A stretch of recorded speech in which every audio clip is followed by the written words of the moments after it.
Tudo da Canção Nova em um só lugar. Canção Nova Play. O Senhor esteja convosco. Ele está no meio de nós.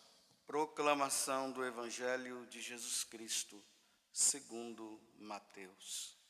Glória a vós, Senhor.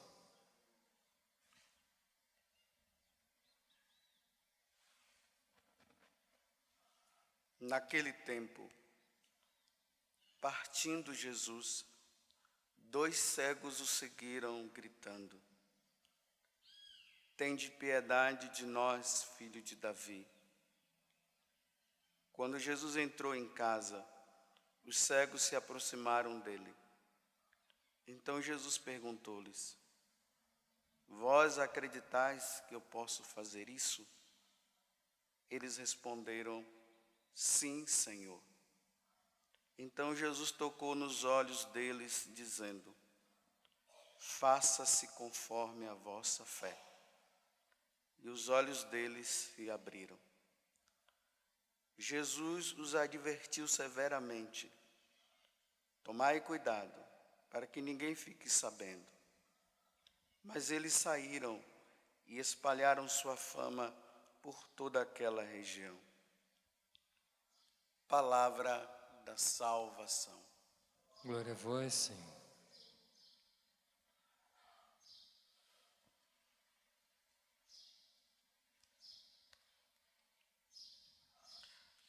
Quando eu cheguei mais ou menos ali, nos meus 40 anos, eu comecei a perceber que as minhas vistas, elas começaram a ficar meio que embaralhadas.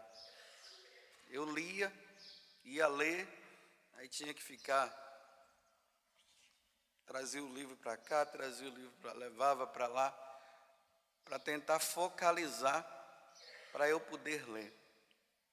E eu fui na oftalmo.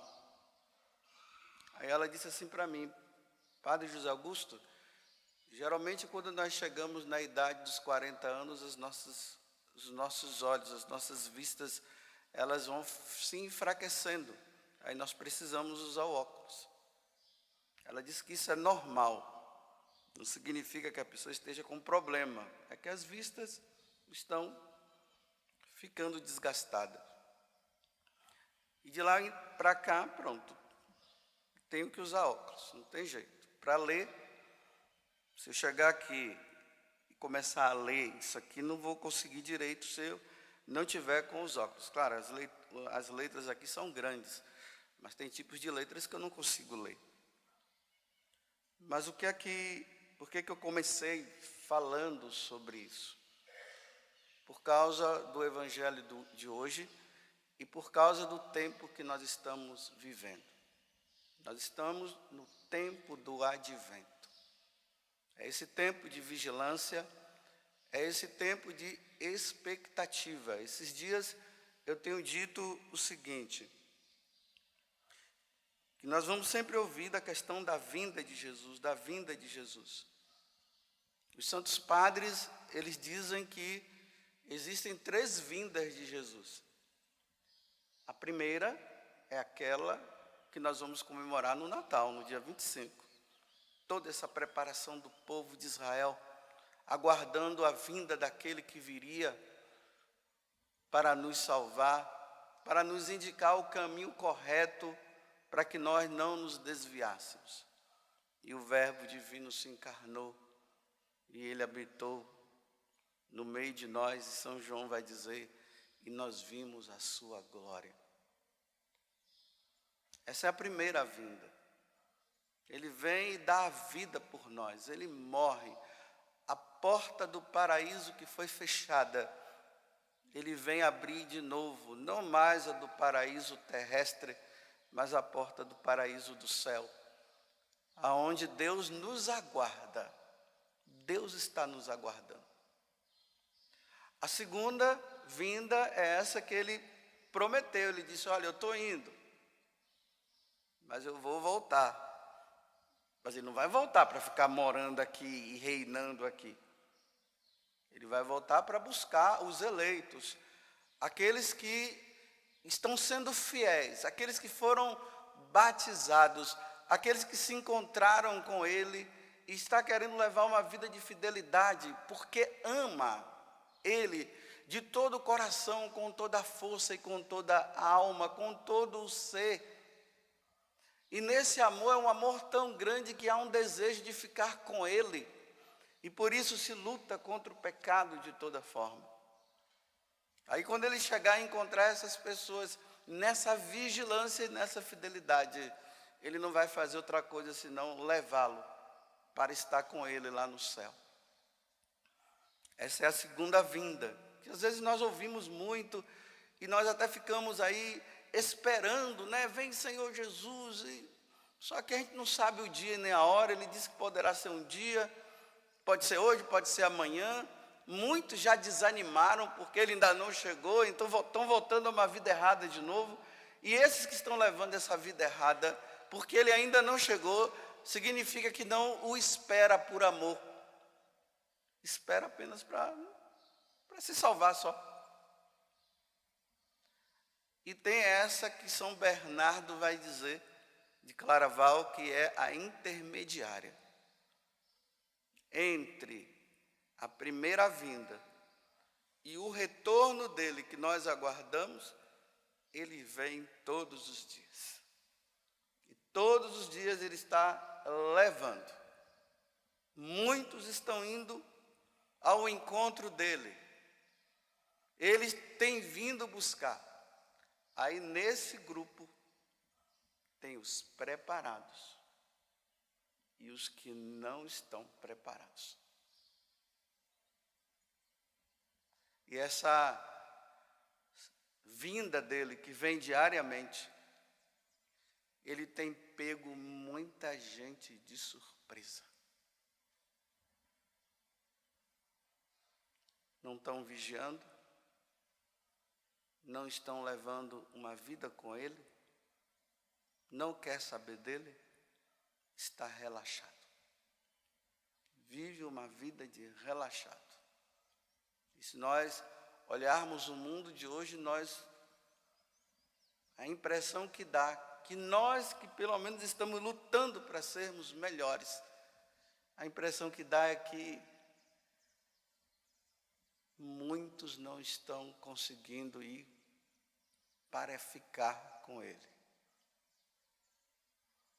É interessante que ali no confessionário muitas pessoas acabam dizendo assim, que às vezes elas não têm noção, né, da gravidade do pecado que ela está vivendo.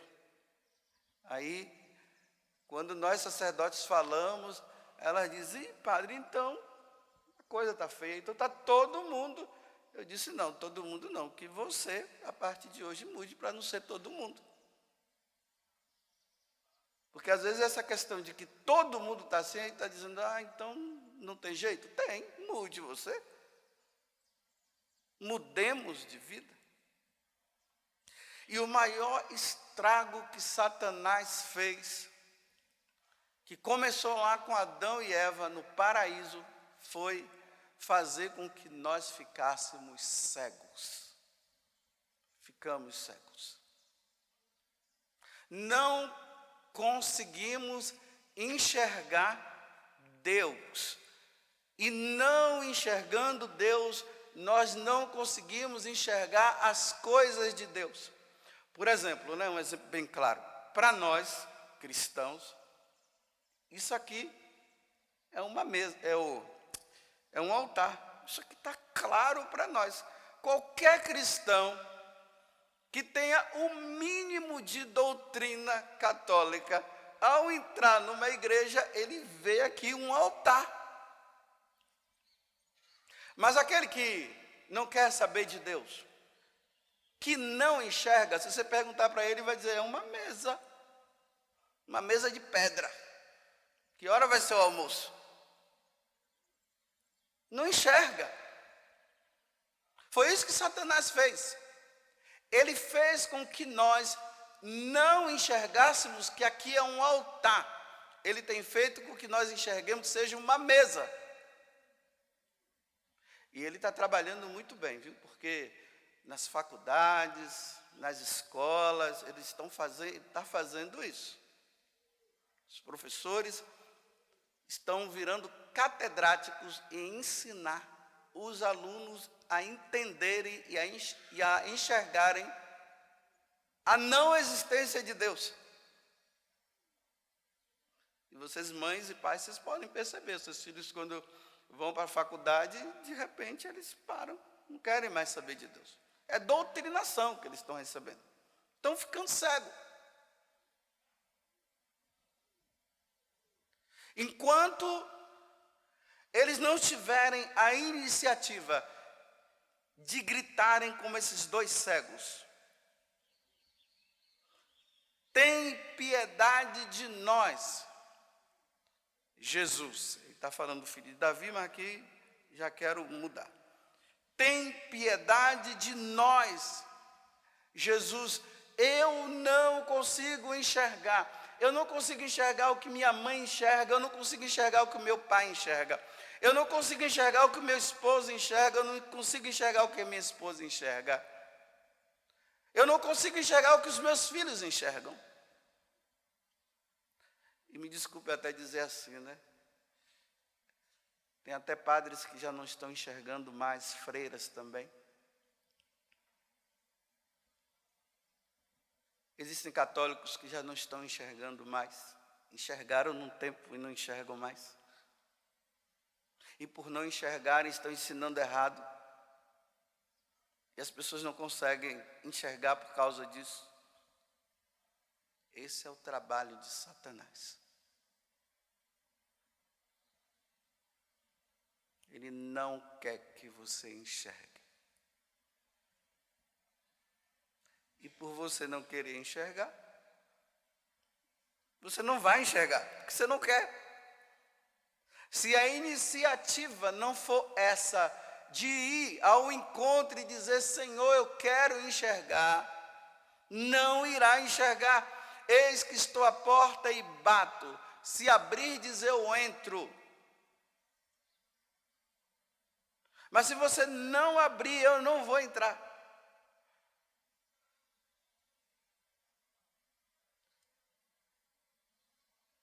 Então, meus irmãos, antes que o Senhor venha, quer nessa vinda intermediária de agora, que Ele já está levando muitos, e quer seja no dia que Ele vier na glória, os que não enxergam terão que enxergar. Se não enxergarem, me desculpe eu dizer, não vão com Jesus, não irão se salvar.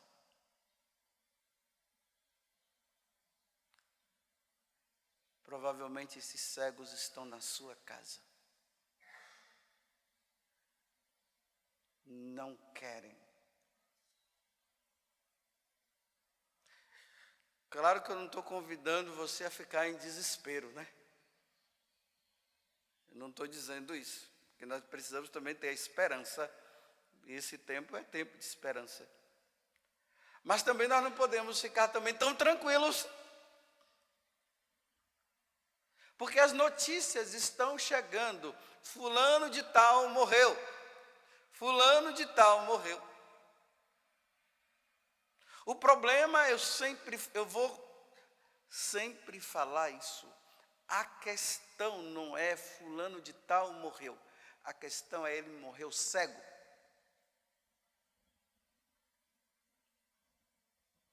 Ou morreu enxergando. Eu sei que muitas vezes nós nos consolamos, né, com aquelas consolações até lindas. Não, mas entre o abismo da morte e da misericórdia, a gente fica aí com essa história, né? Aí a gente se consola. Aí nessa consolação nós estamos dizendo que todos se salvaram. É verdade, meus irmãos. Você tem certeza disso? Que diante de uma sociedade tão paganizada do jeito que nós estamos, aonde as pessoas não querem saber de Deus, e aqueles que querem viver em Deus e com Deus, aqueles que querem viver a santidade, são condenados. são debochados, são colocados de lado. Aí muitos, me desculpe, frouxos, acabam ficando aí no mais ou menos, e acabam até dizendo, será que eu não estou sendo radical demais? E nessa de eu estou ficando radical demais, já começa a ficar cego, a cegueira começa a tomar conta de novo. Ah, não é bem assim, você está sendo radical demais, você não precisa ficar assim. Esse negócio de ir na missa todos os dias, essa questão de receber a Eucaristia, não precisa todo dia não, que exagero. Agora, para fumar maconha ninguém fala nada, para beber ninguém fala nada, para adulterar, para fornicar, ninguém fala nada, está tudo bom. Você pode ir todo dia para a igreja, para saber de Deus, não, cegos. E o pior é que tem pessoas na igreja que, em vez de elas ajudarem a tirar a cegueira da pessoa, elas estão ajudando as pessoas a ficarem cegas. E eu pergunto, nessa vinda intermediária de nosso Senhor, quem é que está se salvando?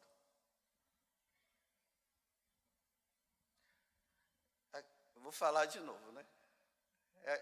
Está todo mundo se confortando porque o padre lá na missa de corpo presente e nas exéquias está dizendo que está no céu.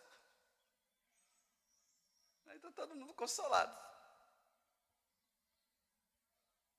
Jesus veio e pegou aquela pessoa de surpresa numa vida errada, não queria saber de Deus, não ia na igreja, não rezava, não praticava o bem. Aí quando o cara está lá com os olhos fechados, que não dá nem para ficar com os olhos abertos, que é feio e deprimente você ver um morto com o olho arregalado. Aí vai lá, fecha os olhos, o cara está lá no caixão e está todo mundo, está no céu. Está nada. Não está no céu coisa nenhuma, se perdeu. Jesus chegou no momento e ele não quis, e ele morreu desse jeito. E hoje há quem diga que todo mundo está se salvando, todo mundo se salva. Se todo mundo se salva, para que lutar contra o pecado? Para que lutar pela santidade se todo mundo está salvo? Essa é a maior mentira que Satanás colocou. Se você não colocar os óculos da fé, você vai entrar por um caminho que na hora que você fechar os olhos e se deparar com Deus, você vai se deparar não com a misericórdia, mas com a ira de Deus. Afastai-vos de mim, foi isso que ele falou, e ide para o fogo eterno, preparado para Satanás e para aqueles que o seguiram. Só que como nós não vemos, a gente fica tudo numa boa, e Deus não vai mostrar para nós. Bem, ele mostrou para algumas pessoas, né? Para a Lúcia lá em Fátima,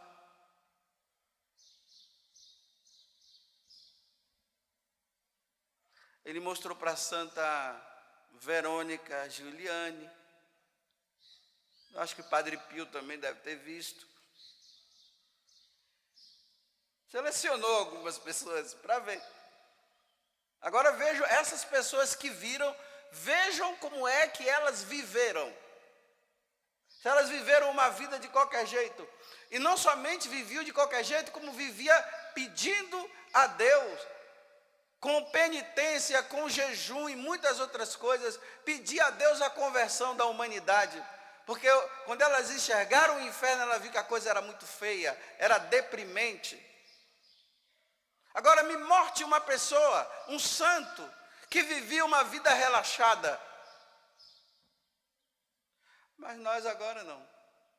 Todo mundo vai se salvar. Eu tenho dúvida. E rezem por mim, para eu não me perder na minha caminhada. Porque eu poderei me perder. rezem por mim, para Satanás não fazer que eu fique cego. E eu rezarei por vocês também. Tudo da Canção Nova em um só lugar. Canção Nova Play.